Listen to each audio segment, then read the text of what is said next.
होता रशियातला, तत्वचिंतक होता. त्याला भविष्याचा वेध घेण्याची शक्ती त्याच्या विचारात आणि त्यांच्या लिखाणामध्ये होती.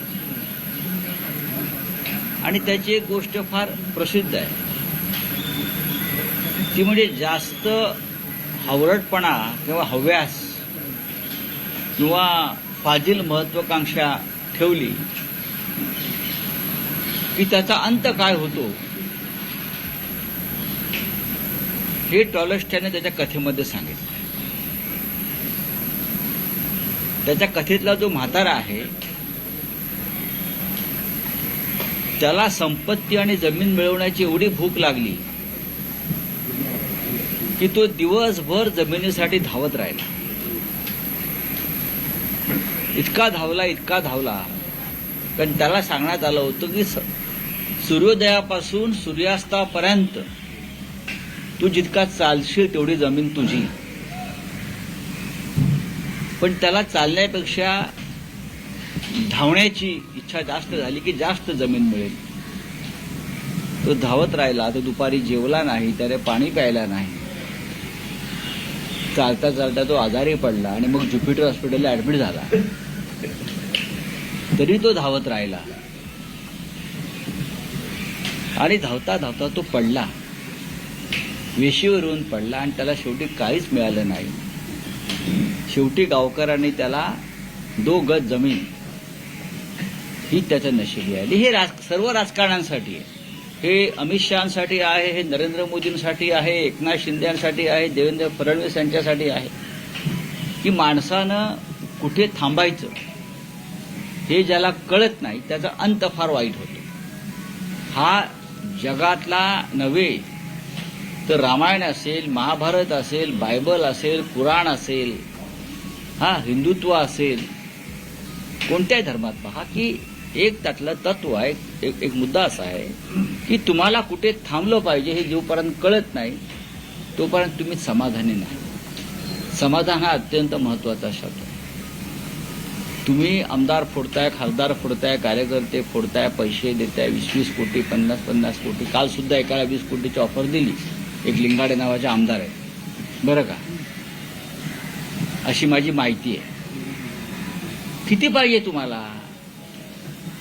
आणि मग इस्पितळात जाऊन स्ट्रेसमुळे दाखल व्हावं लागतं. हे करू नका. थांबा कुठेतरी. थांबलं पाहिजे. तरी गोष्ट त्या टॉलस्टॉयची ती लोकांनी वाचावी. कारण आताच्या राज्यकर्त्यांना, राजकारण्यांना वाचनाची आवड नाही, म्हणून ती वाचावी, तुमच्या माध्यमातून समजून घ्यावी आणि एक पूर्णविराम तयार करावा. तर अंत आपोआप येतो, लक्षात घ्या. बोला.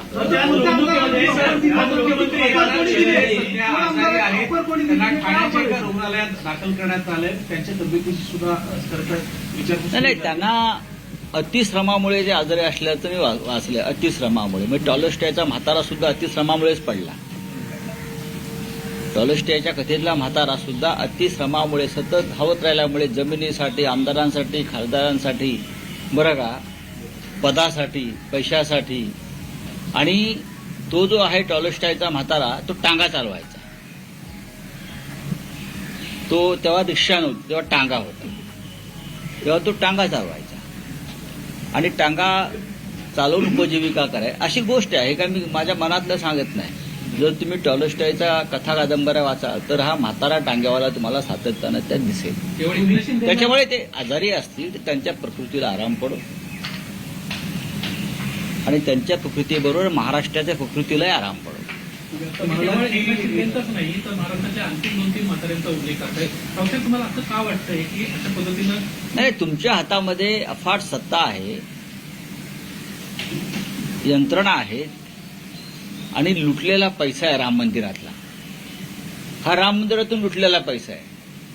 यांच्याकडे जो आलाय आता ठेकेदार, याच ठेकेदारांकडून देणग्या घेऊन त्यांनी अयोध्येमध्ये कार्यक्रम केले होते सगळे. त्याच्यामुळे हा काय पापाचा पैसा तुम्हाला पचणार नाही. ज्या कोणी घेतला असेल, मग आमचे ते 6 खासदार असतील किंवा अन्य कोणी असतील, त्याच्या आधी असतील, हा पैसा त्यांना आणि त्यांच्या मुलाबाळांना अजिबात पचणार नाही. हा इतिहास आहे.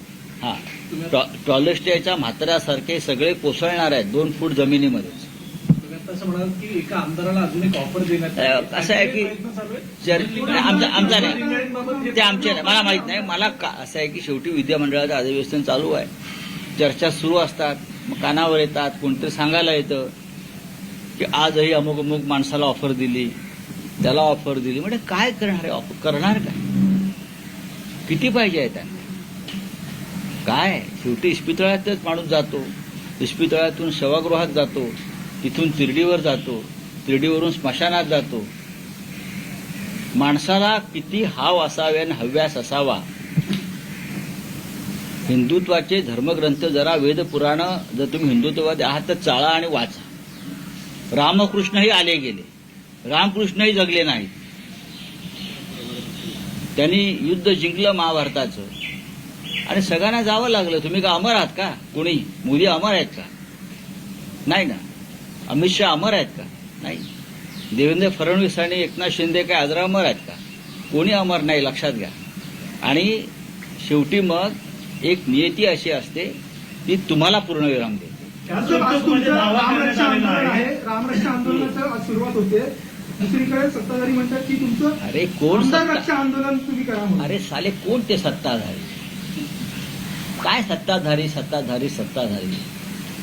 हिंदुत्वासाठी आंदोलन चाललंय ना, तुम्ही जरा सामील व्हायला पाहिजे. स्वतःला म्हणता ना हिंदुत्व सोडलं आम्ही. मग राम मंदिराची जी लूट सुरू आहे, जे दरोडे पडत आहेत, राम मंदिरात काही चोरलं गेलं नाही. मी काल सांगितलं, रामाचा मुकुट चोरला गेला, रामाच्या पादुका चोरल्या गेल्या, रामाची कर्णफुलं चोरली गेली. नरेंद्र मोदी निवडणुकीत सांगत होते ना, सीतेचं मंगळसूत्र चोरलं गेलंय. तुम्हाला माहिती आहे का? सीतेला दान केलेली मंगळसूत्र चोरली गेली. हे या महाराष्ट्रातलं आणि देशातलं हिंदुत्ववाद्यांना माहिती आहे का? सीतामाईचं हिंदुत्व मंगळसूत्र ज्या पद्धतीने चोरलं गेलंय, सीतामाईला अर्पण केलेली 27 मंगळसूत्र चोरली गेली. तिथं का अब्दुल, रहीम, शमशाद असे कोणी आले होते का चोरायला? कोण आहेत ते चोरणारे? मिश्रा, दुबे, चंपतराय, राव, राय हेच आहेत. आणि नेतृत्व कोणाचं आहे? मोदींचं आहे. सीतेचं मंगळसूत्र चोरता, काय तुमचं धाडस? सीतेची पैंजणं चोरली आहेत, सीतामाईची. रेकॉर्ड ते आलंय एसआयटीच्या. सीतामाईची पैंजणं, सीतामाईचा कंठहार, सीतामाईचं मंगळसूत्र, रामाचा मुकुट, रामाचे अलंकार, रामाची आभूषणं, रामाची कर्णफुलं हे चोरून तुम्ही राज्य करताय आणि आम्हाला हिंदुत्व शिकवत्या. सत्ताधारी सत्ताधारी साले कोण सत्ताधारी आहे? विष खाऊन मेलं पाहिजे या सत्ताधाऱ्यांनी. अशी रामाची लूट केलेली आहे. हे दुर्योधनाचे सत्ताधारी आहेत सगळे, हे दुर्योधनवादी आहेत जे आम्हाला प्रश्न विचारतायत रामरक्षा आंदोलनावरून. त्यांचा बाप दुर्योधन आहे, टाकाय. तर या प्रकरणामध्ये आपण पाहतोय की चंपतराय असतील किंवा याच्यावर आता आज आम्ही संध्याकाळी 4 वाजता दादर पश्चिम कबूतरखान्याजवळच्या हनुमान मंदिराजवळ शिवसेना पक्षप्रमुख माननीय उद्धव ठाकरे यांच्या उपस्थितीमध्ये रामरक्षा आंदोलन करतो आहोत आणि ते अत्यंत महत्वाचं आहे. महाराष्ट्राच्या कानाकोपऱ्यामध्ये आजपासून अशा प्रकारच्या आंदोलनाला सुरुवात होते आहे आणि कदाचित हे आंदोलन महाराष्ट्राच्या सीमेच्या बाहेर जाईल. आम्ही पुढच्या राम मंदिराचे कोषाध्यक्ष आहेत कोषाध्यक्ष गोविंद देवगिरी महाराज यांची अद्यापही चौकशी झालेली नाहीये. गोविंद देवगिरी यांची चौकशी झालेली नाही, ते कोषाध्यक्ष आहेत, त्यांच्याबद्दल अजूनही काही कारवाई झाली नाहीये. बघा, मुघल काळामध्ये एकच महमूद गझनवी होता. आता राम मंदिराच्या लुटीमध्ये एकूण 25 महमूद गझनवी भाजपच्या त्या टोळीमध्ये आहे. त्याच्यामध्ये तुम्ही सांगताय ती गृहस्थ असू शकतात, मला माहित नाही. कोषाध्यक्ष ही त्यांची जबाबदारी सगळ्यात जास्त होती. कांग्रेस कह रही कि 2 तिहाई मत फिर बीजेपी के पास नहीं, इतनी पार्टी तोड़ने के बाद आपका क्या है? ये सही है. ये बात ऐसी है कि आज भी कांग्रेस के पास उनको जो डिलिमिटेशन बिल लाना है 850 वाला, उनके लिए पर्याप्त बहुमत नहीं है और बहुमत नहीं जुड़ सकता है. आप कितने भी तोड़ दो, तोड़ने की कोशिश करो, आपको बहुमत का आंकड़ा आप नहीं प्राप्त कर सकते। राव साहब, आपका आंदोलन है आज राम मंदिर का जो लूट है, राम मंदिर में जो चंदा चोरी है, चढ़ावा चोरी है, राम और सीता माई के अलंकार चोरी हो गए, हाँ, राम सीता माई का मंगलसूत्र भी चोरी हो गया। आपको मैं बताना चाहता हूँ, सीता माई का जो मंगलसूत्र दान दिया था बहुत से लोगों ने, हाँ, सोने का रामचरितमानस भी लूट गया है। वो कानों के, हाथ के कंगन, ये कानों के सब अलंकार, प्रभु श्री राम के अलंकार, आभूषण सब चोरी हो गए। और चोरी करने वाले भारतीय जनता पार्टी के चोर है। ये सब बीजेपी के महमूद गजनवी है। उसके खिलाफ आज महाराष्ट्र में शिवसेना आंदोलन शुरू करेगी।